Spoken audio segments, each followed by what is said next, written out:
Yeneng tawang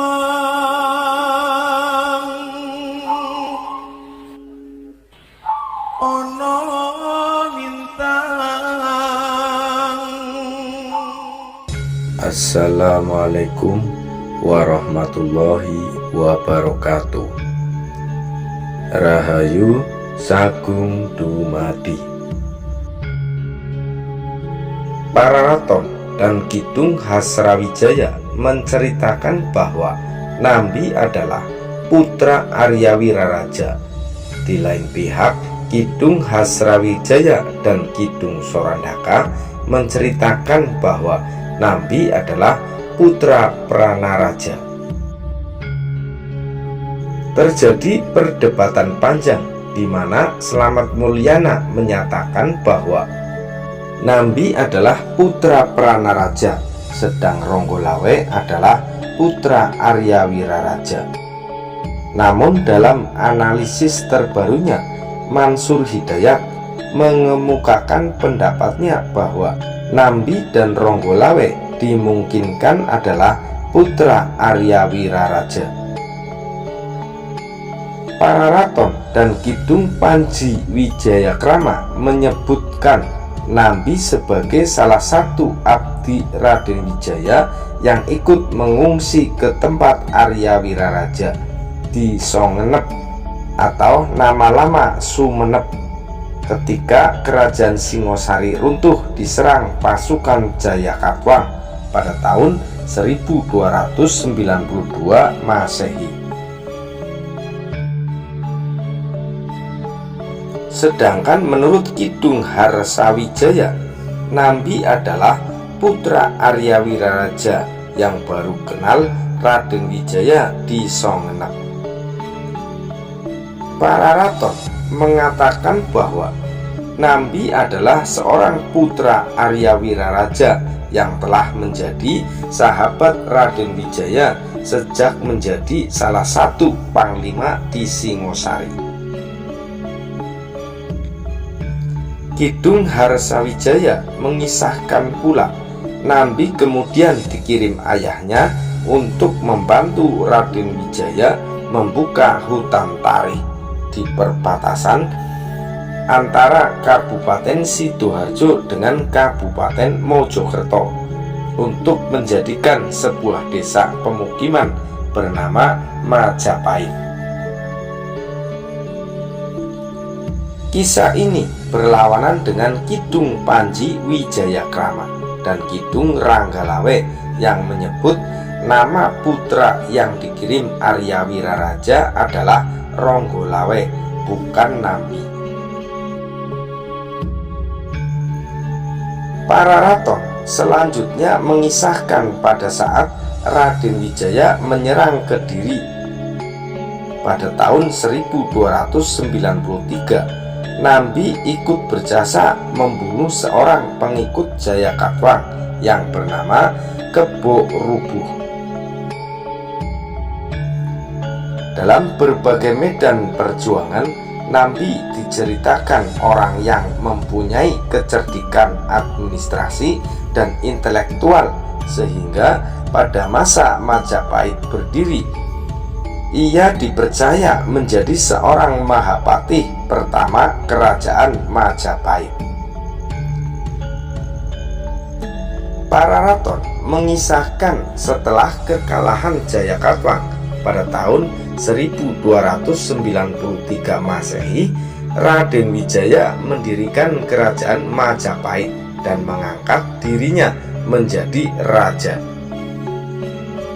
Jabatan patih atau semacam Perdana Menteri diserahkan kepada Nambi. Berita ini diperkuat oleh Prasasti Sukamerta tahun 1296 Masehi yang memuat daftar nama para pejabat Majapahit, antara lain Rakrean Patih Empu Tambi.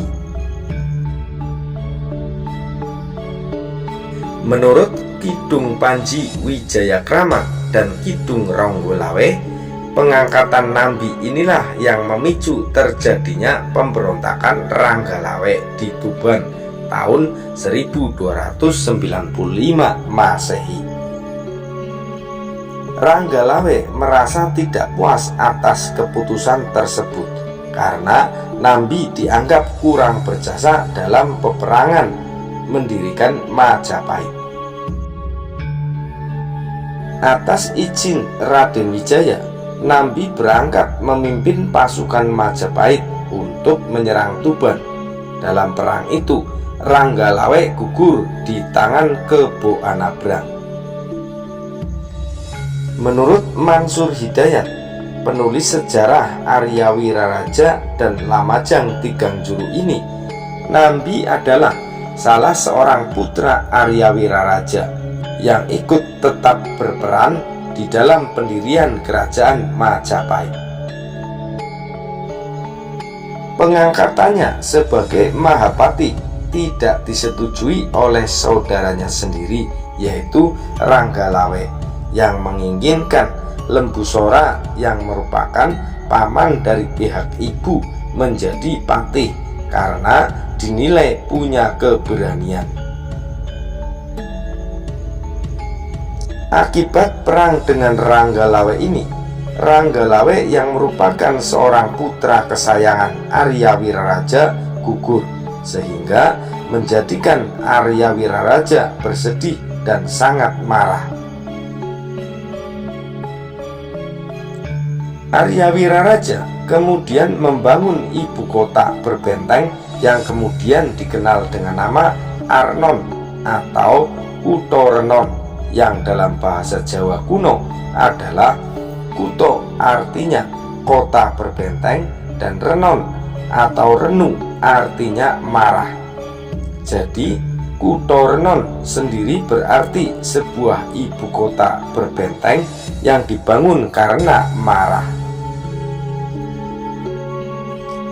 Akibat kejadian ini, Nambi pun tidak diterima oleh Arya Wiraraja sampai masa sakitnya pada tahun 1314 Masehi.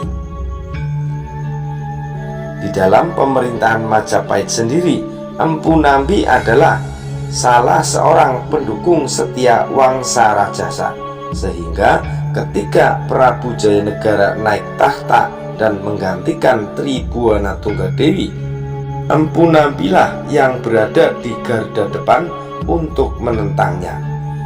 Hal ini yang membuat hubungan kedua petinggi Majapahit itu menjadi renggang dan kemudian dimanfaatkan oleh seorang tokoh bernama Mahapati. Kematian Nambi terjadi pada tahun 1316 Masehi. Kisahnya disinggung dalam Negara Kertagama dan Pararaton, serta diuraikan panjang lebar dalam Kidung Sorandaka. Dikisahkan pada masa pemerintahan Jayanegara tahun 1309 hingga 1312 Masehi, putra Raden Wijaya itu, Nambi masih menjabat sebagai Mahapati. Saat itu ada tokoh licik bernama Mahapati yang mengincar jabatannya. Ia selalu berusaha menciptakan ketegangan di antara Jayanegara dan Patih Nambi. Suatu hari terdengar berita bahwa ayah Nambi sakit keras. Nambi pun mengambil cuti untuk pulang ke Lamajang, nama lama dari Lumajang. Sesampai di sana, ayahnya telah meninggal. Mahapati datang melayat menyampaikan ucapan duka cita dari raja. Ia juga menyarankan agar Nambi memperpanjang cutinya. Nambi pun setuju. Mahapati lalu kembali ke ibu kota untuk menyampaikan permohonan izin kepada raja. Akan tetapi, di hadapan raja, Mahapati menyampaikan berita bohong bahwa Nambi menolak untuk kembali ke ibu kota karena sedang mempersiapkan pemberontakan. Jayanegara termakan hasutan tersebut. Ia pun mengirimkan pasukan dipimpin Mahapati untuk menumpas Nambi. Nambi tidak menduga datangnya serangan mendadak. Ia pun membangun benteng pertahanan di Gending dan Pajarakan. Namun keduanya dapat dihancurkan oleh pasukan Majapahit. Akhirnya Nambi dan keluarga pun tewas dalam peperangan itu. Babat Pararaton menceritakan kejatuhan Lamajang pada tahun Saka, naga nahut wulan atau naga menggigit bulan, dan dalam negara Kertagama disebutkan tahun Mukti Guna Paksarupa. Yang keduanya menunjukkan angka tahun 1238 Saka atau 1316 Masehi. Pararaton mengisahkan Nambi mati dalam benteng pertahanannya di desa Rabut Bahuyabang karena dikeroyok oleh Jabung Tarewes, Lembu Peteng, dan ikal-ikalan bang. Sedangkan menurut negara Kertagama, yang memimpin penumpasan Nambi bukan Mahapati, melainkan langsung oleh Jayanegara sendiri. Jatuhnya Lamajang ini kemudian membuat kota-kota pelabuhannya seperti Sadeng dan Patukangan melakukan perlawanan yang kemudian dikenal sebagai Pasadeng atau Perang Sadeng dan Ketak pada tahun 1331 Masehi. Tentang meninggalnya Empu Nambi sendiri ada dua pendapat yang sama kuatnya, di mana pertama, Nambi meninggal di daerah bernama Randu Agung karena ada sebuah situs bernama Candi Randu Agung di Lamajang yang dipercaya masyarakat sebagai tempat perabuan Nambi. Kedua adalah di ibu kota Arnon sendiri, di mana Perang Lamajang terakhir berlangsung di ibu kota, dan Empu Nambi bertahan habis-habisan sampai titik darah penghabisan.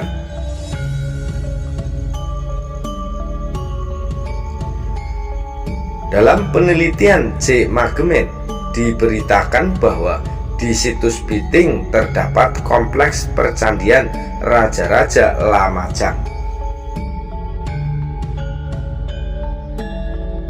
Nama ayah Nambi menurut Pararaton dan Kidung Hasrawijaya adalah Arya Wiraraja, sedangkan dalam Kidung Sorandaka adalah Pranaraja.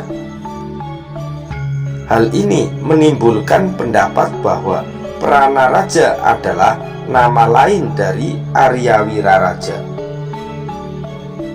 Pendapat tersebut tidak sesuai dengan naskah prasasti Kudadu tahun 1294 Masehi yang menyebut bahwa Arya Wiraraja dan Pranaraja sebagai dua orang tokoh yang berbeda.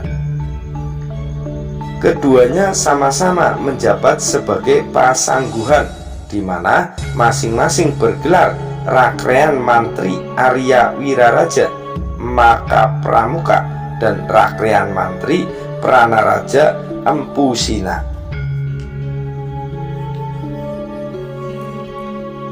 Selain itu, Kidung Panji Wijayakrama dan Kidung Ranggalawe menyebut Arya Wiraraja adalah ayah dari Ranggalawe alias Arya Dikara, yaitu saingan politik Nambi. Versi ini diperkuat oleh prasasti Kudadu tahun 1294 Masehi yang menyebut adanya nama Arya Dikara dan Arya Wiraraja dalam daftar pejabat Majapahit, tetapi keduanya tidak ditemukan lagi dalam prasasti Sukamerta tahun 1296 Masehi, sedangkan nama Pranaraja Empu Sina masih dijumpai. Alasan yang bisa diajukan ialah Setelah kematian Ranggalawe tahun 1295 Masehi, Arya Wiraraja merasa sakit hati dan mengundurkan diri dari jabatannya sebagai Pasangguhan. Ia kemudian mendapatkan daerah Lamajang sesuai janji Raden Wijaya pada masa perjuangan. Adapun Pranaraja Empu Sina diperkirakan juga berasal dari Lamajang. Sesudah pensiun, ia kembali ke daerah itu sampai akhir hayatnya pada tahun 1316 Masehi. Menurut Mansur Hidayat, seorang penulis buku Arya Wiraraja dan Lamajang Tigang Juru, Nambi dan Ronggolawe adalah sama-sama anak Arya Wiraraja karena sumber-sumber yang diceritakan sama-sama kuat. Contoh bahwa Nambi adalah putra Arya Wiraraja karena ketika Arya Wiraraja sakit, Nambi menjenguknya dan mengambil cuti dan kemudian juga berperang mempertahankan kerajaan ayahnya Lamajang Tigang Juru.